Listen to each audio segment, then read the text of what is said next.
اولی شما با برنامه ما با یک دستاویز جدید آمدید چگونه که خودتون گفتید و این سرود از بازخوانی شده است، سرود استاد پردقوسی. در موردش کمی بگویید و شما رو به صحنه دعوت میکنیم تا سرود رو برای ما و بیننده ها سرایده باشید. البته استاد پردقوسی که سالهای دراز با ما کار میکنن در انسامبل و من که سرودهای استاد رو بسیار دوست می‌داشتم و یک سال پیش در تلویزیون سفین در برنامه خاطره سرودهای از ایجادات استاد یعنی پیشکش مردم گرداندیم با طور زنده و من خواستم که یک سرود استاد رو بازخوانی کنم.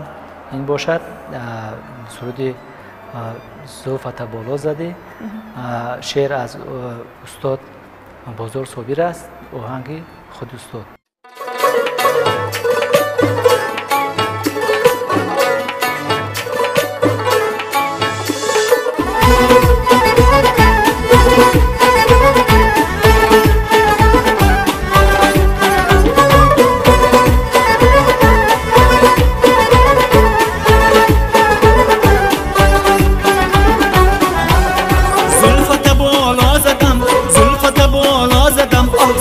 شبها زدم سیل شبها زدم هر دو لبت گل نمود، هر دو لبت گل نمود، بوسه به گل ها زدم، بوسه به گل ها زدم هر دو لبت گل نمود، هر دو لبت گل نمود، بوسه به گل ها زدم، بوسه به گل ها زدم.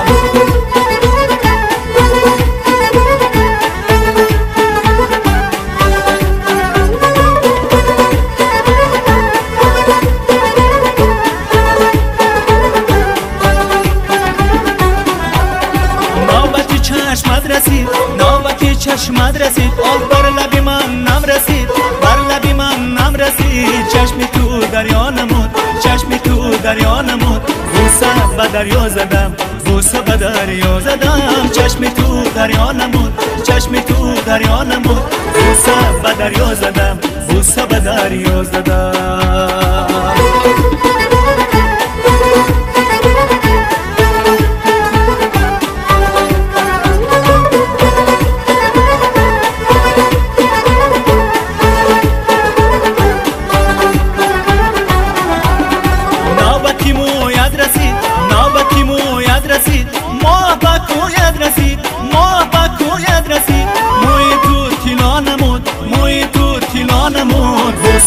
تیلا زدم بوسه به تیلا زدم، موی تو تیلا نمود، موی تو تیلا نمود، بوسه به تیلا زدم، بوسه به تیلا زدم.